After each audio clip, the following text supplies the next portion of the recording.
The Royal Diner on Fifth Avenue had seen its share of distinguished guests, but nothing quite compared to the day the Dragon King himself walked through its doors.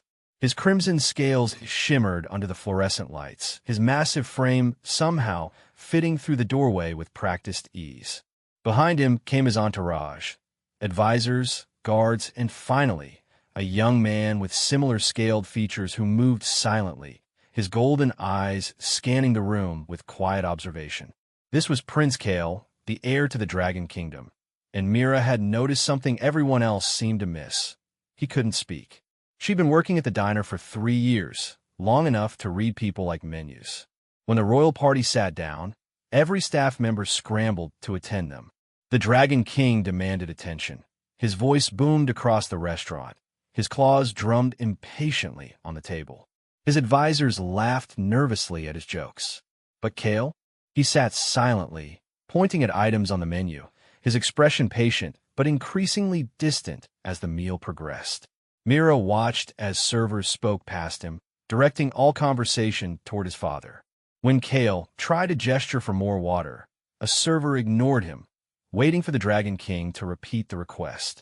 When he pointed at a dessert, an advisor ordered it for him without asking what he actually wanted. By the time Mira approached their table with the bill, she'd made a decision. She'd learned sign language years ago when her younger brother was born deaf. Her fingers moved with the familiarity of long practice as she turned to Kale and signed. "How was your meal?" The change was instantaneous. Kale's entire body stiffened. His eyes widened, glistening slightly as he stared at her. For a moment, he didn't move. Then his hands rose, trembling slightly, and he signed back. "You understand?" The Dragon King was mid-sentence when he noticed his son had stopped listening. "Kale? What is the meaning of this?" he demanded, his tone sharp with authority. But Kale wasn't looking at his father. His hands moved rapidly, signing questions to Mira. Where did she learn? How long had she known sign language? Did she enjoy her work? His movements were fluid, expressive, his face transforming with genuine emotion. Something Mira realized she hadn't seen from him all evening. "Your Majesty," Mira said respectfully to the Dragon King. "Your son was just telling me how much he enjoyed the food." She was lying, of course. What Kale had actually signed was far more profound.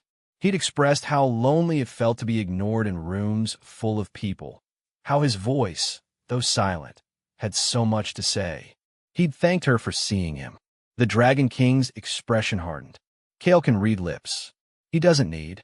"With respect, sir," Mira interrupted gently. "Being understood is different from being heard. And being heard isn't just about lips." She turned back to Kale and signed. "What would you recommend I try next time?"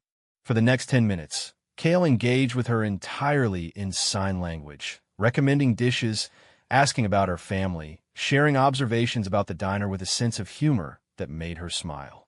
His hands spoke volumes. Puns about the soup, commentary on the decor, genuine curiosity about her life. Other diners had started to notice. A small crowd of staff members watched as the mute prince communicated with unprecedented animation. Kale's advisors looked uncertain. His father watched with an unreadable expression. When Mira finally had to leave the table, Kale signed one more question. "Will you be here tomorrow?" "Every day," she signed back, smiling. The Dragon King stood abruptly, his chair scraping loudly. For a moment, Mira thought he would be angry. Instead, he looked at his son, really looked at him, for what seemed like the first time all evening. Something shifted in his expression, a recognition of something he'd somehow missed. "Tomorrow," the Dragon King said slowly, "we will return. And perhaps," he paused, "perhaps I should learn this language too." Kale's hands flew in excited sign language, and even without understanding every gesture, Mira could read the joy on his face. In a restaurant full of extraordinary beings, it took one human waitress and a simple gesture of understanding to remind them what truly mattered. Sometimes, hearing someone meant meeting them in their silence first.